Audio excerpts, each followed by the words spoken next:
Bonjour et bienvenue sur mon podcast créatif. Moi c'est Anna, vous pouvez me retrouver sur les réseaux sociaux sous le pseudo Enabis, principalement sur Instagram et Ravelry.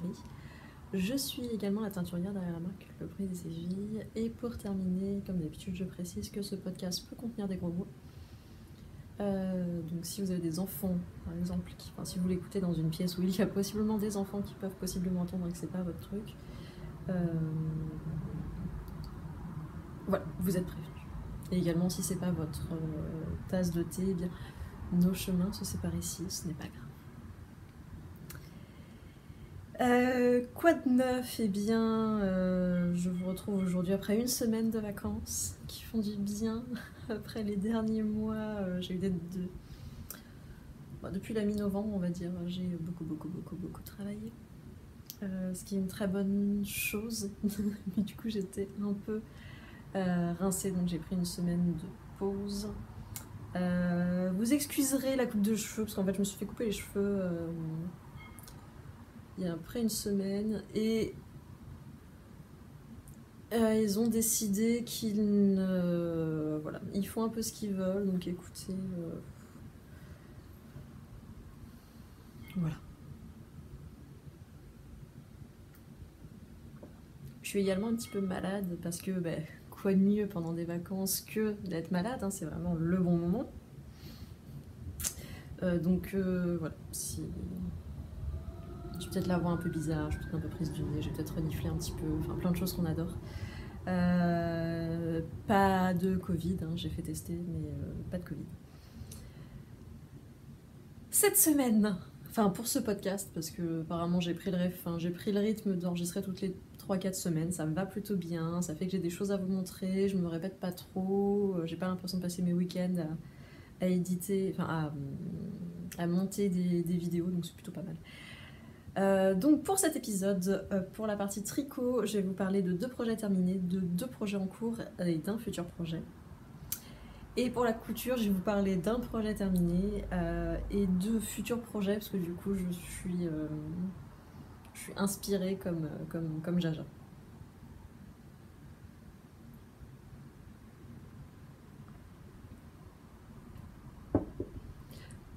Pour mon premier projet terminé, eh bien je le porte. Et je pense que je le porte depuis que je l'ai terminé. Je l'aime très très fort. Il s'agit du Wayne de Sarah Bloom, qui est donc un pull qui se tricote en DK. Moi je l'ai tricoté dans une base non teinte de Chester Wool, qui est un fournisseur de laine, mais vous pouvez aussi, de laine à teindre, et vous pouvez aussi acheter, il me semble, via leur site, c'est expliqué comment faire, mais vous pouvez acheter en tant que particulier. Et donc c'est la Merino DK Tweed. Et il s'agit donc d'un pull texture et torsade que j'adore. Faut savoir que ça faisait plusieurs mois que j'avais une montée de torsade en moi. Je sentais que j'avais envie de pull à torsade, j'avais envie de tweed aussi. Et donc j'ai mis ensemble ces deux envies que j'avais très très fort. Alors là, au retour de la caméra, avec le retour caméra que j'ai, on a l'impression que le tweed noie beaucoup les torsades. Je sais pas ce que ça rendra vraiment sur écran, mais en vrai j'aime bien l'effet que ça donne. C'est un pull qui se tricote tout par le bas, c'est-à-dire qu'on fait le corps par le bas en rond jusqu'à la séparation pour les manches. Comme on est sur un modèle avec des drop shoulders, en fait on continue tout droit en aller-retour pour faire le devant et le dos. On fait pas le col à ce moment-là. Et ensuite on monte les manches également depuis le bas. On vient les rabattre et ensuite on joint le tout, c'est-à-dire qu'en couture il y a eu les 2 manches, le dessus ici, et ensuite on vient reprendre tout du long ici pour coudre un col double, pour tricoter un col double. Je l'aime beaucoup. Je viens de me rendre compte que ma caméra est en train de chuter, j'étais tellement partie dans mes explications que je ne l'ai pas vue, toutes mes excuses.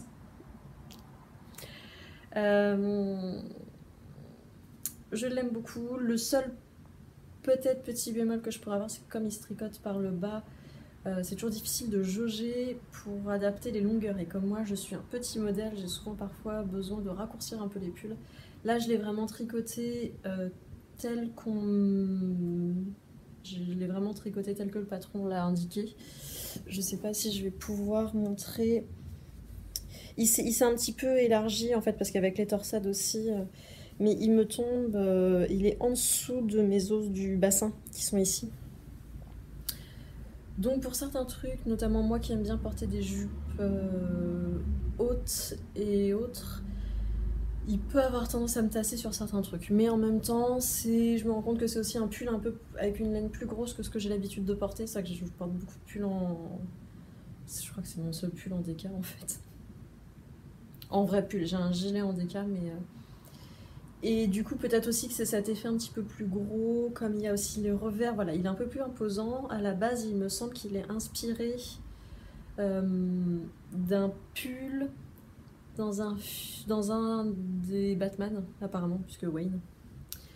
Donc à la base, c'est aussi un modèle homme, voilà, la forme est un peu différente. Bref, je l'aime beaucoup. Est-ce qu'il a calmé mon envie de torsade ?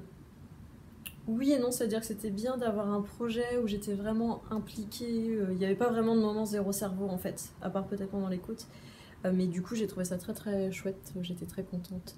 Je l'aime beaucoup, je suis plutôt satisfaite de mes coutures, même si je pense que pas mal de mes erreurs sont cachées par la texture et le tweed. Mais c'est pas moi que ça va gêner. Le panneau devant en fait est le même dans le dos. Et voilà, sur les manches, on a un panneau de dentelle plus petit et tout le reste, c'est du point de blé, il me semble. Je ne sais jamais entre blé et riz, mais en gros, celui-là, c'est par rang de 2 et je vais tousser. Voilà pour ce qui est du Wayne. Il me reste du thé, pardon. J'en suis très très contente. Comme je disais, je le porte depuis que je l'ai terminé. Et puis en plus, dans cette couleur-là, en fait, c'est une couleur vraiment neutre qui va avec tout. C'est fantastique, que demander de plus.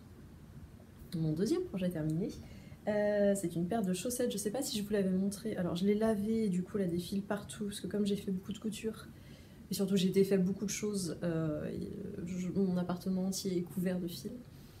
Je les ai déjà portées, donc ça y est, elles ne sont plus aussi parfaites qu'elles l'étaient quand elles sont tombées de mes aiguilles. Mais voilà, j'en ai bien deux. Toujours donc des chaussettes à la vanille, toujours sur la même base, en utilisant le talon renforcé avec motif œil de perdrix. J'utilise les calculs du patron Day of Socks de Jessica Gore. J'utilise uniquement pour le talon puisque je n'aime pas la pointe et qu'il me semble que c'est des shorties sur le patron Day of Socks. Mais en fait, si vous avez déjà votre talon, voilà, et c'est un patron qui se tricote depuis la pointe. Le coloris, il s'agit du Club Mystère, pardon, j'ai roté du coup parce que comme je bois du thé, voilà. On est en plein sur, voilà, ça tousse, ça rote, c'est génial. Je pense que c'est la fièvre qui commence. C'est bien parce que je dois reprendre le boulot demain. La laine. Il s'agit du coloris du Club Mystère d'octobre qui est inspiré par le film Darjeeling Limited. Si j'y pense, si d'ici là au montage j'ai encore toute ma tête, j'essaierai de vous mettre la photo d'inspiration. Sachez que je suis amoureuse de ce coloris. Je prépare ma demande en mariage, on est en train de réfléchir pour louer une salle, enfin vraiment voilà, c'est du sérieux entre nous. Donc il arrivera très probablement sur la boutique, je sais plus si c'est en mars ou en avril. Mon cerveau n'est pas en capacité de se projeter aussi loin. Sur la base 85-15, puisqu'en fait c'était un reste que j'avais du club, puisque pour les clubs en fait je teins par bain de 300 grammes, mais il suffit qu'en fait sur ce bain de 300 grammes je ne vende que 200 grammes, il me reste 100 grammes en trop, et du coup je me suis portée volontaire en fait, je me suis sacrifiée pour donner une seconde vie à cet écheveau qui était seul en fait. Voilà pour les projets terminés, donc un pull, une paire de chaussettes, la base. Pour ce qui est de mes projets en cours, eh ben, ça va également être un pull, une paire de chaussettes. Dans l'ordre chronologique, il me semble que j'ai commencé par la paire de chaussettes. Toujours une paire de chaussettes à la vanille. Là, j'utilise en fait un, un bouquet de mini. En fait, il me restait, alors c'est une longue histoire, accrochez-vous, avec le calendrier de l'Avent. Mon calendrier de l'Avent était fait sur des mini de 15 grammes. J'en avais acheté beaucoup plus que ce dont j'avais besoin au cas où je foire certains trucs. Voilà, je voulais avoir une marge d'erreur. Donc il me restait des mini de 15 grammes et je me suis dit, je vais en teindre dans des coloris qui vont bien ensemble du calendrier de l'Avent et je vais les proposer en bouquet de mini par 7. Bon, là évidemment il en reste plus que 3 parce que j'en ai tricoté certains. Et donc j'ai fait trois inspirations, on va dire. Il y avait parfois des coloris qui se répétaient dans les trois, mais bref. Et donc en gros, il y avait une sélection claire, donc c'est celle-ci, une sélection foncée et une sélection pastel et speckles, je crois que je l'avais appelée comme ça. Comme je ne m'étais pas gardé de calendrier de l'Avent, je me suis dit, je vais quand même me garder des bouquets de mini parce qu'ils me plaisent bien. Et que bah, c'est ma boîte, donc je fais un peu ce que je veux. Et j'avais vu pas mal de chaussettes un peu color block où c'était des grands blocs de couleurs. Et ça me plaisait bien. Donc j'ai un peu bidouillé mes calculs pour... Enfin pas bidouillé, mais... Ouais, j'ai un peu bidouillé pour faire des grandes bandes. Je pense que celles-ci sont trop grandes. Sachant que là je peux faire passer que 5 mini alors que j'en ai 7 dans mes sélections, mais au pire je trouverai toujours de quoi. Enfin, je trouve toujours de quoi faire pour les mini. Idem au niveau de mon choix de répartition de couleurs, là je suis pas forcément satisfaite. En fait je les ai commencés à un bière Hélène et il me semble que juste avant de partir j'avais bobiné un premier mini histoire d'avoir de quoi faire parce que sinon j'étais sur ça. Et clairement, je savais que faire des torsades pendant bière Hélène, c'est pas compatible. Et puis, je crois qu'arrivé au prochain truc, je crois que Justine, qui était là, comme d'habitude, n'avait pas amené suffisamment de pelote pour tricoter, donc elle cherchait un truc à faire. Je lui fais, bah, tu veux bobiner mes mini, enfin, tu veux mettre en balle mes mini? Elle m'a dit, bah oui. Et en fait, j'ai pas vraiment réfléchi, je lui ai dit, bah tiens, fais donc cette couleur et cette couleur. Et en fait, avec le recul, ça me plaît moins. Après, en fait, je sais que je les porterai. C'est pas grave, c'était un test. Je voulais vraiment tester et du coup, maintenant, je saurais qu'il faut que je me fasse les bandes un peu moins larges. Je vous dirais bien les... ça, voilà, c'est ce que j'ai déjà tricoté. Je vous donnerai bien les noms, mais franchement, je les ai pas notés. Là, ça fait un peu trop longtemps maintenant que le calendrier est fait, et du coup j'ai plus tout en tête, et comme c'est là beaucoup des vers, je me mélange, donc voilà, donc je donnerai pas les noms, parce que je vais probablement dire des bêtises, voilà, donc je ne vais pas essayer. Hop, parce que j'ai sorti les balles, mais du coup j'avais une collection de fils. Donc ce sont mes chaussettes. Je sais pas si j'utiliserai mes 3 bouquets pareil pour faire des chaussettes comme ça. Je vais voir. Ensuite, mon projet en cours suivant, c'était un peu mon projet de vacances et vous allez voir que j'ai bien avancé. Puisque je l'ai monté vendredi de la semaine précédente, le vendredi soir de mes débuts de vacances, que j'avais besoin de décompresser. Et il s'agit du Birkin de Caitlin Hunter, qui est un patron qui était dans mes favoris depuis probablement les débuts de mes tricots. Le début de mon... Enfin bref, depuis que j'ai commencé à tricoter, depuis que j'ai découvert Ravelry en fait. Normalement c'est un modèle où... c'est un modèle très floral. Et en fait, par exemple, là, les feuilles sont en vert, et ensuite, il y a différentes couleurs pour les fleurs. Et j'avais vu pas mal de versions passer où il était en blanc, enfin, où il était en uni, et notamment avec un changement de texture. Et voilà, j'aimais beaucoup, parce que sachant que pour le... Si vous faites vraiment la version en couleur, il y a quand même pas mal de rangs où il y a 3 couleurs à gérer. Et moi j'y arrive assez difficilement, je peux le faire sur un rang de temps en temps, mais mes floats à l'envers sont pas très bien gérés, donc voilà. Au niveau de la laine, c'est un pull qui se tricote en fingering. Moi j'ai utilisé la Super Soft de... Enfin j'utilise. Je sens que mon nez commence à se boucher, c'est un plaisir. En parlant de tous les miasmes dont on parlait tout à l'heure. En laine j'utilise la Super Soft de Holzgarn, le coloris c'est Tundra. Parce que je ne suis toujours pas sortie de ma période verte. Et il serait temps parce que là je commence à tout avoir en vert. Donc il y a un moment où tu peux plus faire vert sur vert. C'est plus possible. Il faut que je passe à autre chose. Donc vert pour le coloris principal. Et pour le contrastant, j'ai utilisé ma base non teinte de Surissoie. Donc ça, Surissoie, donc celle-ci, elle est achetable chez Yarn and Dyed. Elle est également disponible pour les particuliers. Et je sais plus ce que je voulais dire. Que j'aime bien l'utiliser en contrastant comme ça sur du jacquard parce que à la fois on a un contraste de couleur mais on a aussi un contraste de texture. Je sais pas si ça se voit très très bien, mais j'aime beaucoup l'effet que ça donne quand il est porté. Je l'avais fait pour mon Stone Crop pullover et j'ai beaucoup aimé l'effet. Alors ça floute un peu les motifs à certains endroits, mais j'ai pas à prouver à quiconque que je sais tricoter en jacquard, donc en fait ça ne me dérange pas excessivement. Sur le modèle il y a des bubbles, alors est-ce qu'avec le recul je les aurais pas faites? Peut-être. Alors elles sont petites, hein.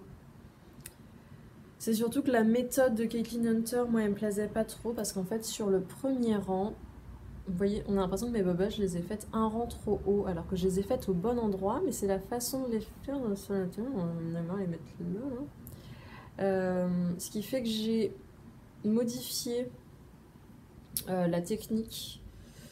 C'est-à-dire que là, sur le premier rang, elle disait en fait, donc directement, quand il faut faire la bubble ou la nope, je sais jamais comment les appeler, en fait on tricote brin avant, brin arrière, brin avant, brin arrière, brin avant.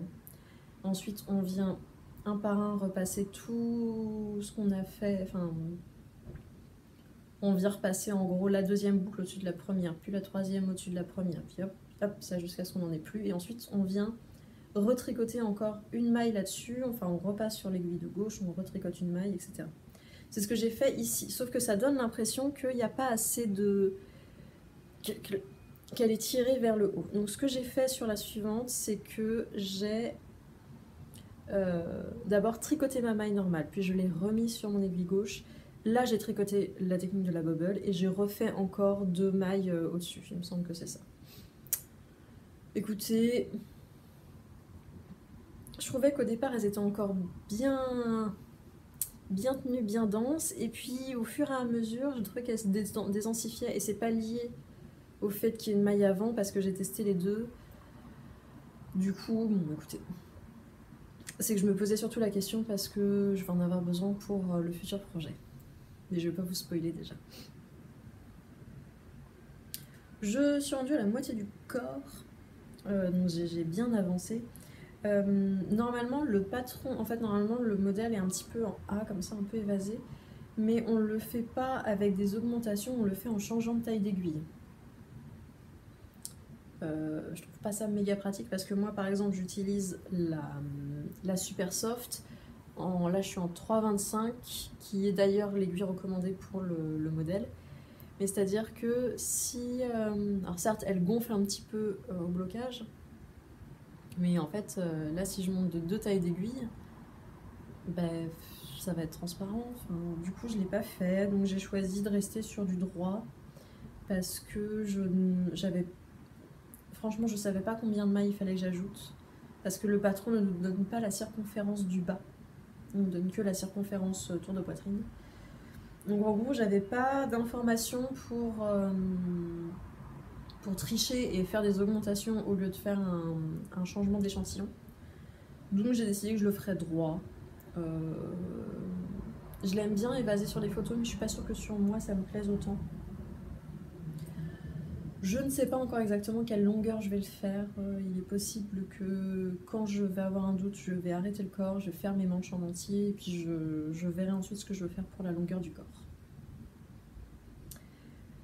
Est-ce que j'ai tout dit sur ce modèle? Il me semble qu'il a été retravaillé parce que pendant un moment, il souffrait de... Si je ne l'ai pas fait, enfin si j'ai attendu aussi longtemps pour le faire, c'est aussi parce que j'avais entendu dire sur beaucoup qu'il tombait mal au niveau de l'empiècement. Et du coup, il me semble qu'il a été retravaillé. Écoutez, là pour le moment, moi, ce que j'ai essayé sur moi, ça me plaît plutôt bien. Et je pense que je vous ai tout dit. Enfin, pour mon futur projet, eh bien, sachez que j'ai détricoté tout mon Magnolia Bloom. J'ai gardé uniquement le col, puisque le col m'allait, donc j'allais pas le défaire pour le refaire. Sachez que ça fait quand même des grosses balles, parce que j'ai pas... Comment dire? Je sais que ça va pas rester des années, en fait, comme ça, je vais très vite le retricoter. Donc en fait j'ai fait une grosse balle parce que c'est ce qui me semblait le plus simple. Comme j'avais, je sais plus si j'avais noué directement, ou enfin bref. Le détricotage s'est plutôt bien passé. J'ai eu très peur en fait sur les...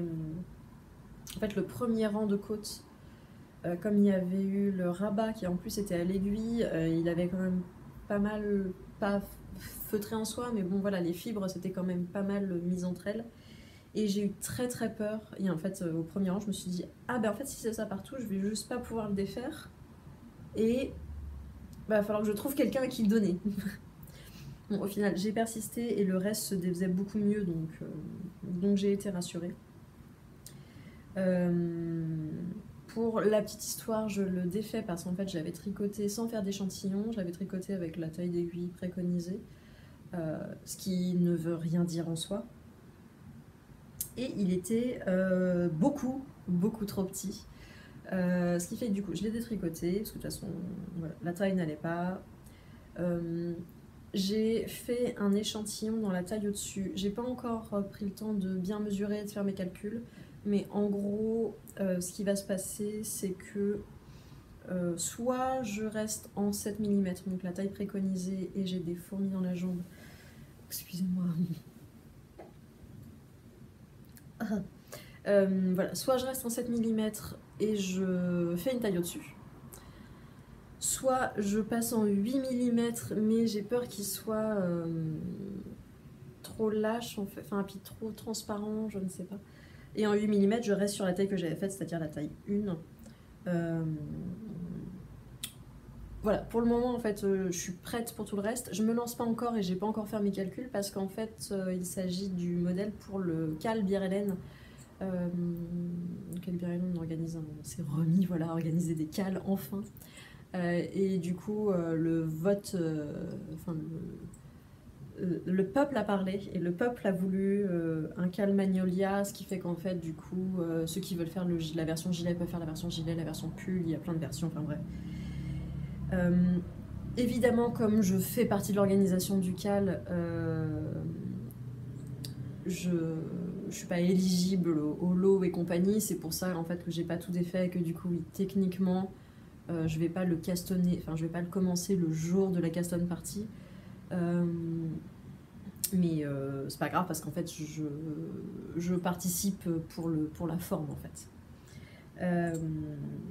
Et le cal commence le 9, non, si, le 8, attendez, c'est pas mardi prochain mais c'est le suivant, le 8.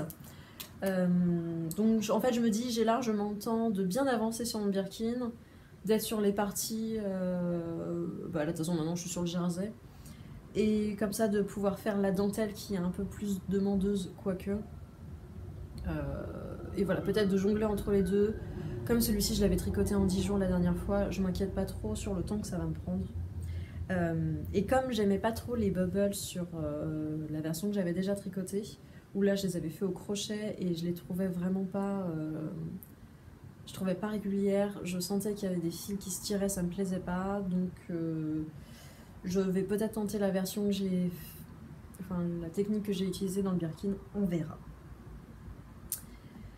Au niveau, je vous ai pas dit, mais au niveau de la laine, j'utilise en fait là le Magnolia Bloom, donc la version pull avec la dentelle en haut. Et je tricote en fait avec 2 fils de fingering et 2 fils de mohair soie, tous tricotés ensemble. Donc je les voilà ici, je sais pas si on va bien les voir, mais en gros j'en ai bien 4. Et donc moi j'ai utilisé la Bio Shetland Gots de BC Garn, le coloris C8, qui est en fait est globalement la même couleur que Tundra, hein. Donc très clairement voilà, du vert. Et en mohair soie, j'utilise la Silky Kid de Crème Queue coloris 13, qui a un vert du coup un peu plus vert, merci Anna, et qui est aussi un peu plus forcément lumineux parce que vous avez le brin de soie qui réfléchit un peu mieux la lumière. Tout ça, je l'ai acheté chez Pelote et Bergamote, puisque évidemment, j'ai sans honte copié la version de Célia, parce que je n'ai aucune personnalité et que Célia est une inspiration constante dans ma vie. Voilà pour le futur projet, futur cal, tout ça, tout ça. Et également, voilà pour ce qui est du tricot pour cet épisode. Passons à la pièce maîtresse de cet épisode. En couture, mesdames, mesdemoiselles, messieurs, je suis ravie de vous annoncer que la saga de la gabardine touche à sa fin, puisque nous avons un pantalon terminé. J'ai donc fait un pantalon avec une braguette fonctionnelle. J'arrive toujours pas à y croire. Je sais plus où on s'en était arrêté dans les derniers épisodes. Attendez, je peux peut-être regarder mes notes, ça sera peut-être plus intelligent. Ne bougez pas.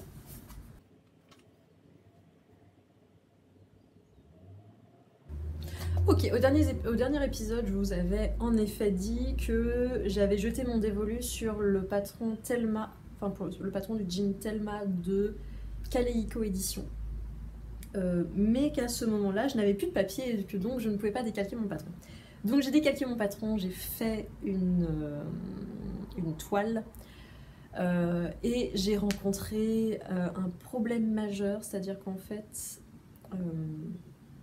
j'avais pas lu tout le patron en détail parce que je n'ai pas de capacité de visualisation dans ma tête. Donc du coup, en fait, le patron, enfin, je voyais les explications, mais je comprends jamais à quoi elles correspondent. Je sais que je comprendrai une fois que j'aurai les pièces dans la main et que je pourrai essayer.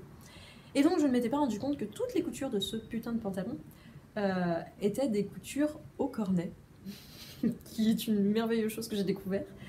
Et que ça a certes un intérêt que je ne nie pas, mais c'était voilà, un niveau beaucoup trop compliqué pour moi.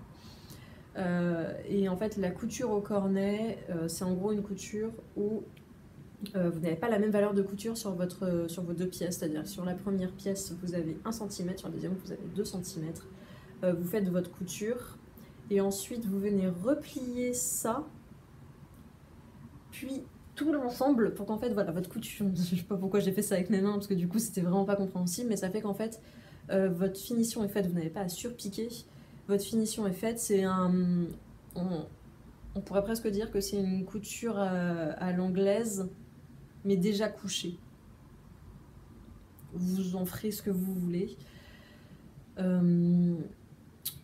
En tout cas, j'ai décidé d'un commun accord avec ma mère que ça allait pas le faire. Puisque comme vous le savez, ma mère est ma référente couture. Et elle m'a énormément aidée sur ce projet. Donc en fait, j'ai dû revenir à mon patron pour modifier toutes les valeurs de couture où j'avais 2 cm au lieu d'1. Et comme sur le patron, quand vous l'imprimez, il vous imprime directement les valeurs de couture et il vous donne pas en fait à la fois le tracé de la pièce et des valeurs de couture, donc il a fallu bidouiller, et il y a des endroits où j'ai probablement dû faire du caca. Et ça explique pourquoi ensuite je me suis plantée sur certains trucs. Mais ça, je ne l'ai découvert qu'à la fin.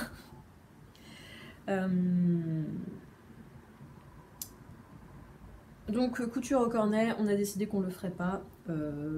Et puis de toute façon, comme j'avais ma nouvelle surjeteuse qu'il fallait que j'essaye, j'allais certainement pas faire des coutures sur lesquelles je n'allais pas avoir besoin de surpiquer, de surjeter. Enfin, vous voyez mon... Donc j'ai fait ma toile, la toile me plaisait, donc j'ai testé première braguette, ça s'est à peu près bien passé, tout ça. Et j'avais fait une toile dans un tissu assez fin au final comparé à la gabardine là que j'ai utilisée, donc je savais qu'il y aurait probablement des retouches à faire à un moment. Et donc pour le patron final, enfin pour le modèle final avec ma fameuse gabardine, qui est donc une gabardine... Ah mais tiens, il y a des fils que j'ai pas coupés. C'est une gabardine de la marque Sea Wet Six que j'ai trouvée chez les Embobineuses. Et donc les plus observatrices d'entre vous auront remarqué qu'il y a un truc qui cloche dans ce pantalon. Alors déjà, pardon, mais j'ai presque réussi mes raccords partout et je suis assez fière de moi. J'ai chié un peu sur la partie des poches, mais franchement,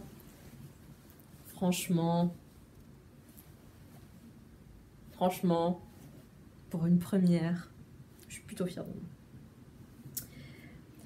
Et en fait, ce qui s'est passé, c'est que j'ai raté la première couture de la fourche ici. Cette première couture là en fait je l'ai mal faite parce que je pense que quand j'ai enlevé mes valeurs de couture, j'ai fait un micmac quelque part. Ce qui fait que ma braguette en fait était un peu décalée, ce qui fait que tout était un peu de guingois, mais je m'en suis rendu compte au moment d'assembler ma ceinture, puisque quand j'ai essayé de poser ma ceinture sur mon pantalon, il me manquait 4 cm de chaque côté. J'ai eu un très léger nervous breakdown. J'ai appelé ma mère qui m'a dit c'est quand même bizarre Anna, t'es sûre de toi? Et donc en fait j'ai dû tricher sur les recommandations, enfin sur les conseils de ma maman, où en fait on le voit bien en fait avec les carreaux du coup que en fait cette pièce là elle tire un peu par là parce que sinon vous voyez elle arrivait normalement ici et ça allait pas du tout quoi, bref, ce qui fait que on voit un peu ma braguette, et puis c'est encore plus, voilà, quand je le porte, on voit un peu le curseur, quoi. Et on voit que c'est un... Enfin, on le voit parce que moi, forcément, je le sais, mais écoutez, j'en suis très contente, il est très portable, je considère qu'il me va très bien. Là encore, si j'ai le courage, je ferai peut-être un petit insert où il est porté, parce que je sais que là, de le montrer comme ça voilà, ça fait pas grand-chose.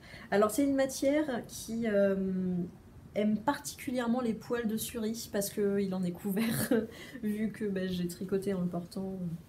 Parce que là aujourd'hui on est dimanche, donc en fait dimanche il y a une règle chez moi, c'est que je ne porte pas de vrais pantalons. Mais non, mais en fait j'ai passé, depuis que j'ai terminé mercredi, je ne porte que ça parce que rendez-vous compte, j'ai cousu un pantalon quoi, j'ai cousu presque un jean.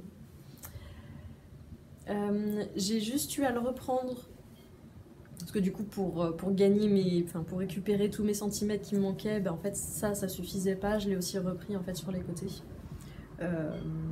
Je savais qu'il allait que j'allais devoir reprendre au niveau des hanches parce que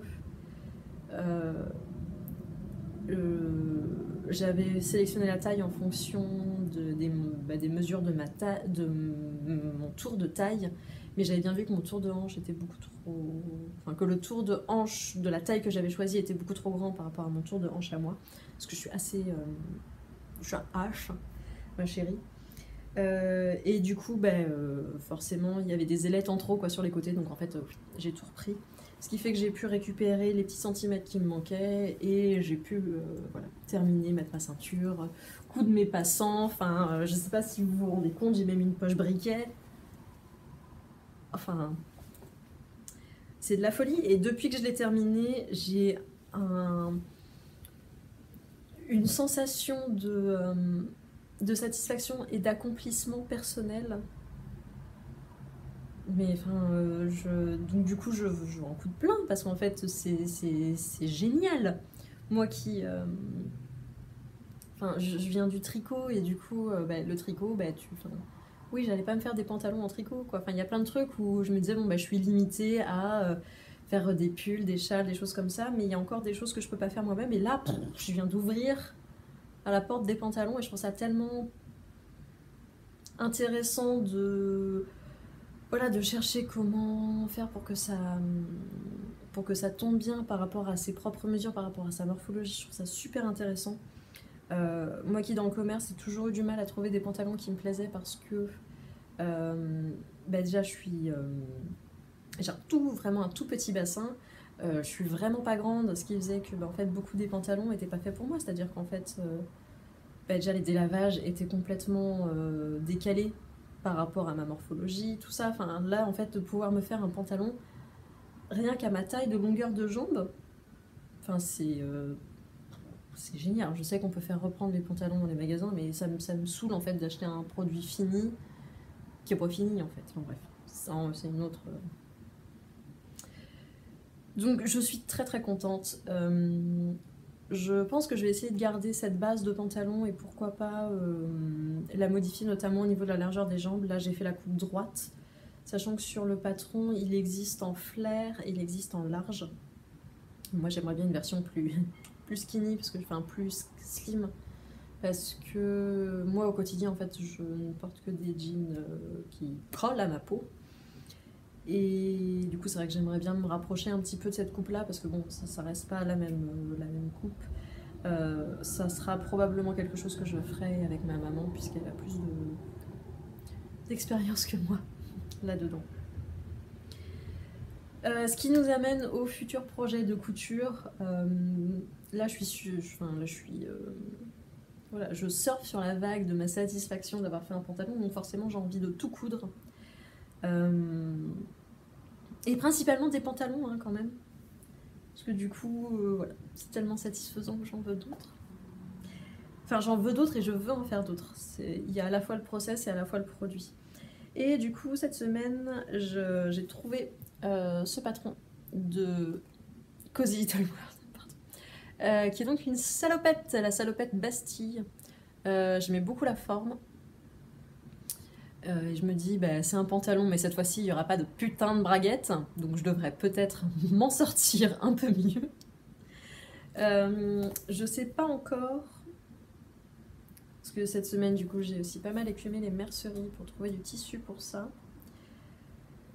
Je sais pas encore trop ce que je veux, parce qu'en vrai, j'aimerais bien, que ce soit en salopette ou en pantalon, hein, j'aimerais bien quelque chose en velours Milleray. Mais je sais pas quelle couleur, j'arrive pas trop à me décider.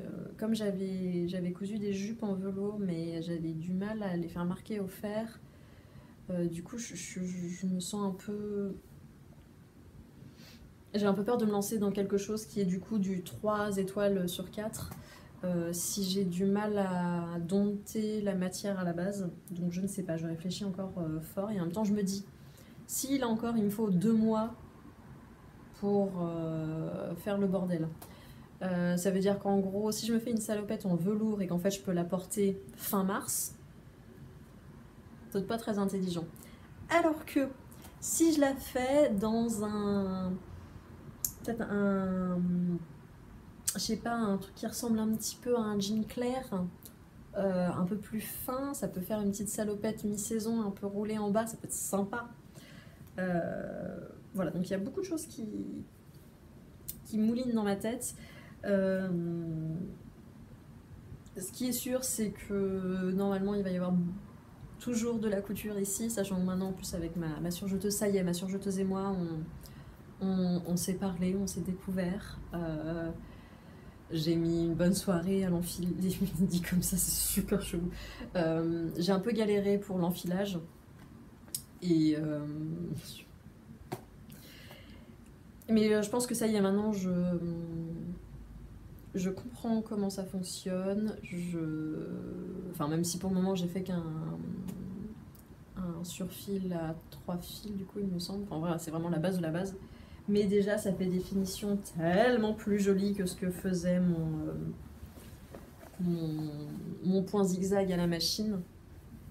Donc j'en suis très contente et du coup ça me donne encore plus envie de faire voilà, des modèles que je vais garder et qui vont tenir dans le temps. Également parmi les patrons qui me font méga de l'œil, il y a le Philippa Pence, le patron Philippa Pence qui est un patron de Anna Allen Clothing, qui est donc un patron en anglais.